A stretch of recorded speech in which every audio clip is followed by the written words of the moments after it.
नमस्कार नमस्कार। जय मातारा, जय गुरु बामदेव, जय मा कामाख्या। आशा करी माয়ের কৃপাতে বাবার আশীর্বাদে আপনারা সবাই ভালো আছেন। আর ভালো তো থাকতেই হবে, থাকার চেষ্টা করতে হবে, কারণ মানুষ হিসাবে আমাদের কিছু দায় দায়িত্ব থাকে।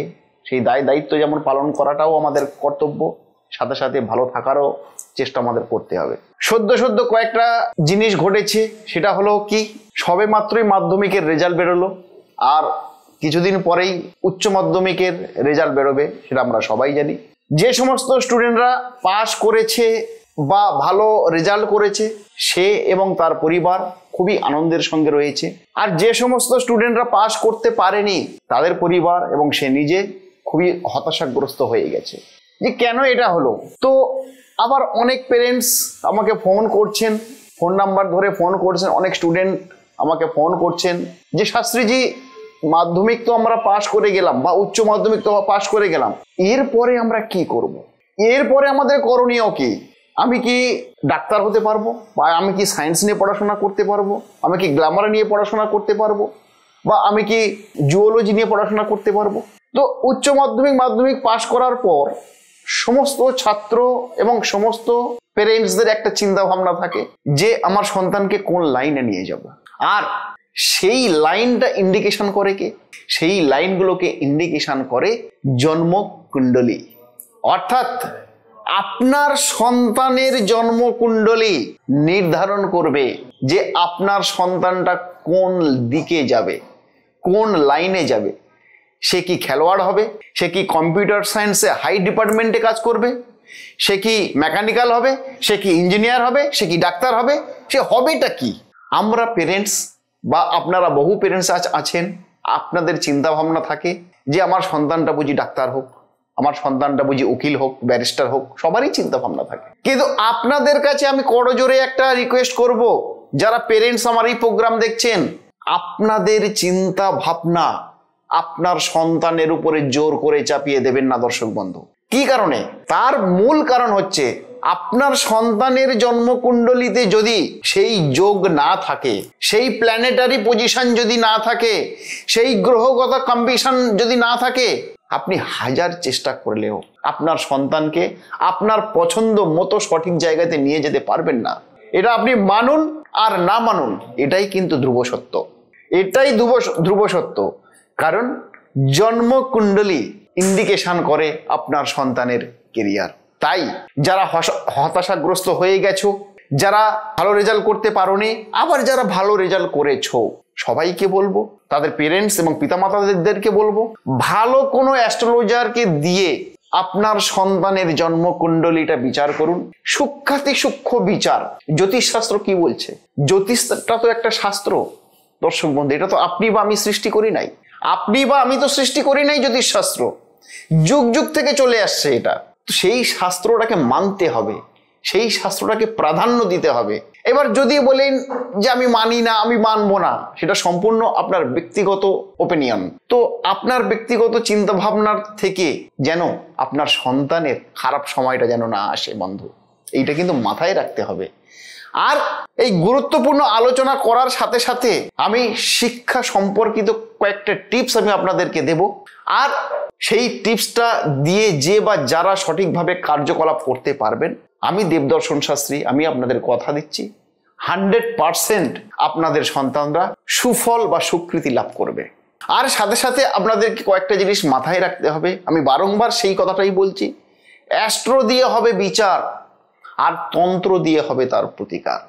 বিচারটা যদি বন্ধু সঠিক যদি না হয়, আপনার চোখের সামনে আপনার সন্তানটা ধীরে ধীরে ধীরে ধীরে কুপথগামী হবে। আপনি না পারবেন সহ্য করতে, না পারবেন কিছু বলতে। তো সুতরাং যারা পেরেন্টস আমার এই ভিডিওটা দেখছেন, আপনাদের কাছে আমি বলবো, যেটা করবেন খুব চিন্তা ভাবনা করে করুন। কারণ একটা অ্যাস্ট্রোলজারকে দিয়ে জন্মকুণ্ডলী বিচার করতে গেলে লক্ষ লক্ষ টাকা খরচ হয় না বন্ধু। সামান্য তার দক্ষিণা, সামান্য তার ভিজিটটা দিয়ে আপনার সন্তানের জন্মকুণ্ডলীটা বিচার করে আপনি কি ইন্ডিকেশন করছে সেটা কিন্তু নির্ধারণ করতে পারেন। তো আমরা এই জায়গাগুলোকে না ভেবে আমরা আমাদের যে চিন্তা ভাবনা, সেই চিন্তা ভাবনাগুলো আমরা আমাদের সন্তানদের উপরে প্রতিস্থাপন করতে চাই, এটাই কিন্তু আমাদের খুব খুব ভুল সিদ্ধান্ত। দেখুন, যদি কারোর সন্তানের জন্মকুণ্ডলিতে শুক্র প্ল্যানেট যদি খুব সুউচ্চ হয় বা শুক্র প্ল্যানেট যদি খুব ভালো কম্বিনেশনে থাকে, তাহলে আপনার সন্তানকে আপনি গ্ল্যামার দুনিয়াতে দিন। গ্ল্যামার দুনিয়া মানে অ্যাক্টিং, নাচ, গান, অভিনয়, ফ্যাশন ডিজাইনার, মাস কমিউনিকেশন, এই সমস্ত ডিপার্টমেন্টে দিন। দেখবেন আপনার সন্তান এত ভালো রেজাল্ট করেছে, যার জন্য আপনার গর্বে বুক ফুলে উঠছে। বা ধরুন আপনার সন্তানকে ডাক্তার করবেন, কিন্তু ডাক্তার করতে গেলে কোন প্ল্যানেটের সাপোর্ট লাগে সেটাও কিন্তু আপনাকে ভাবতে হবে। ডাক্তার হতে গেলে আপনার শুক্রের সাপোর্ট অবশ্যই লাগবে, সাথে মঙ্গলের কম্বিনেশন লাগবে। এই যে প্ল্যানেটারি যে কম্বিনেশন, এই কম্বিনেশনগুলো যদি আপনারা না ঠিক সঠিক অ্যাস্ট্রোলজারকে দিয়ে যদি বিচার না করান, তাহলে আপনি কখনোই আপনার সন্তানকে সঠিক জায়গাতে নিয়ে যেতে পারবেন না। আপনার সন্তান যদি আর্টস নিয়ে পড়ে, যদি কমার্স নিয়ে পড়ে, যদি সায়েন্স নিয়ে পড়ে, অ্যাকচুয়ালি সে কি নিয়ে পড়বে সেটা লিপিবদ্ধ আছে আপনারই সন্তানের জন্মকুণ্ডলিতে। অনেক পিতামাতা আবার বলছেন যে বাবা, আমার সন্তানের তো জন্মকুণ্ডলী নেই, তাহলে কি বিচার হবে না? চিন্তা করার তো কোনো কারণ নেই। যদি জন্মকুণ্ডলী না থাকে, জ্যোতিষ শাস্ত্র অনুসারে পৃথক পৃথক রাস্তা প্রচুর রয়েছে। তার জন্য রয়েছে প্লামিস্ট মানে হস্তরেখাবিদ, তার জন্য রয়েছে হোরা, তার জন্য রয়েছে নিউমোরোলজিস্ট অর্থাৎ সংখ্যাতত্ত্ব। এরকম প্রচুর সাবজেক্ট রয়েছে। যাদের জন্মকুণ্ডলী নেই তাদেরকেও সঠিকভাবে বিচার করে সঠিক জায়গাতে পৌঁছে দেওয়াটা হচ্ছে আমাদের অর্থাৎ অ্যাস্ট্রোলজারদের কর্তব্য। আমি এ প্রসঙ্গে কয়েকটা কানেকশনের কথা আপনাদের সামনে তুলে ধরবো, যে কি কি কানেকশন থাকলে কি কি হতে পারে। একটু মনোযোগ সহকারে এপিসোডটা শুনবেন, কারণ খুব গুরুত্বপূর্ণ জিনিসগুলো আজকে আলোচনার মধ্যে আমি রেখেছি। যেমন আপনার সন্তানের যদি 1-4-12 এই যদি কম্বিনেশন বা কানেকশন যদি থাকে, সেটা অবস্থানগত হতে পারে প্ল্যানেটের, সেটা দৃষ্টিগত হতে পারে, সেটা নক্ষত্রগত হতে পারে। 1-4-12, ভালো করে কথাটা মনোযোগ সহকারে শুনবেন। 1-4-12 এই যদি কানেকশন যদি আপনার সন্তানের জন্মকুণ্ডলিতে যদি থেকে থাকে, তাহলে আপনার সন্তান শিক্ষার বিষয়ে দিশেহারা অবস্থা হবে এবং সে 100% রেজাল্ট খারাপ করবে। আবার সিমিলারলি যদি কোনো সন্তানের জন্মকুণ্ডলিতে 2 এবং 5-এর 2 প্ল্যানেট এবং 5 নম্বর প্ল্যানেটের যদি কোনো রকম কানেকশন থাকে, সেটা অবস্থানগত, সেটা দৃষ্টিগত, সেটা নক্ষত্রগত যদি কানেকশন থাকে, তাহলে 100% সে পরীক্ষাতে ফেল করবে। এই যে লজিক বা এই যে অ্যাস্ট্রো সংক্রান্ত গোপন তথ্য, এই তথ্যগুলো আপনাকে পেতে হবে। আর তার জন্য ঘরে বসে থাকলে হবে না, তার জন্য কোনো সুদক্ষ অ্যাস্ট্রোলজারের কাছে আপনাদেরকে যেতে হবে, যার সূক্ষ্ম বিচার দ্বারা আপনার সন্তান কোন ডিপার্টমেন্টে যাবে সে যাতে সুদক্ষ বিচারের দ্বারা আপনাদেরকে নির্ধারণ করতে পারে, সেই দিকটা কিন্তু মাথায় রাখতে হবে বন্ধু। তো মাধ্যমিক এবং উচ্চ মাধ্যমিক, এই মাধ্যমিক এবং উচ্চ মাধ্যমিক হচ্ছে একটা সন্তানের টার্নিং পয়েন্ট। অর্থাৎ এই মাধ্যমিক বা উচ্চ মাধ্যমিক পাশ করার পরে আপনার সন্তানের নির্ধারণ করা হবে যে সে কোন ডিপার্টমেন্টে যাবে। তো ঘরে বসে না থেকে, যদি জ্যোতিষ সম্পর্কে যদি আপনাদের বিশ্বাস থাকে, যদি আধ্যাত্মিকতায় যদি আপনারা বিশ্বাস করেন, যদি ধর্মকে আপনারা বিশ্বাস করেন, আমি আপনাদেরকে রিকোয়েস্ট করব যে একটা ভালো অ্যাস্ট্রোলজারকে দিয়ে আপনারা আপনাদের সন্তানের জন্মকুণ্ডলীটা আগে বিচার করুন। বিচারের দ্বারাই আপনি কিন্তু সঠিক রাস্তাতে পৌঁছাতে পারবেন। আর এর সাথে সাথে আমি আপনাদের প্রথমেই বলেছি যে আমি কিছু টিপস আপনাদেরকে দেব, সেই টিপসটা একটু মনোযোগ সহকারে শুনুন। যদি আপনার সন্তান আপনার হাতের বাইরে চলে যায়, যদি আপনার সন্তান আপনার নাগালের বাইরে চলে যায়, আপনাদের কথাবার্তা যদি না শোনে, পড়াশোনায় যদি অকৃতকার্য করে, পড়াশোনায় যদি ফেল করে, যদি ভালো রেজাল্ট করতে না পারে, তাহলে কি করবেন? বিদ্যাদারক গাছের শিকড় কোনো এক বুধবার অর্থাৎ যে কোনো বুধবার, বিদ্যাদারক গাছের শিকড় বুধবার দিন গোধূলি বেলায় ওই শিকড়টাকে তুলতে হবে।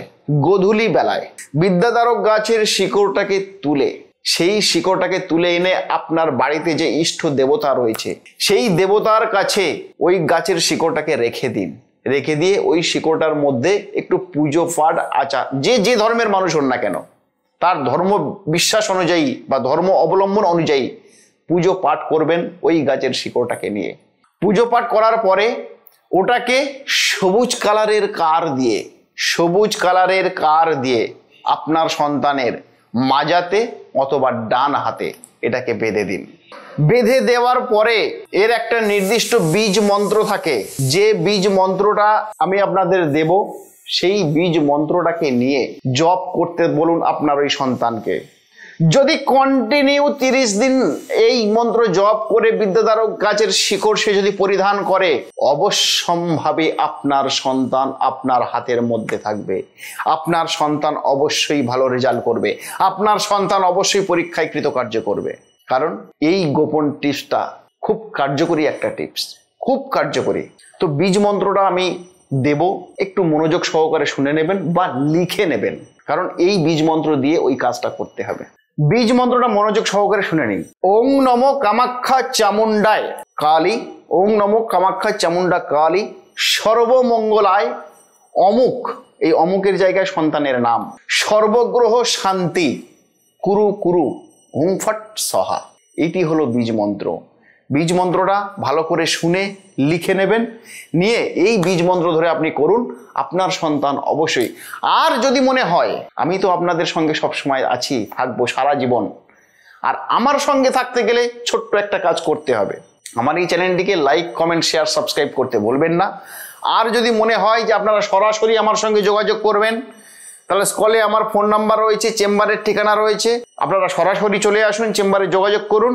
আমি কথা দিচ্ছি আমার অধ্যয়ন অনুযায়ী আপনার সন্তান কোন ডিপার্টমেন্টে গেলে খুব ভালো রেজাল্ট করবে, বা আপনার সন্তান সংক্রান্ত যদি কোনো প্রবলেম হয়, আমি আমার অধ্যয়ন অনুযায়ী আপনাদের পরিষেবা দেওয়ার চেষ্টা করব।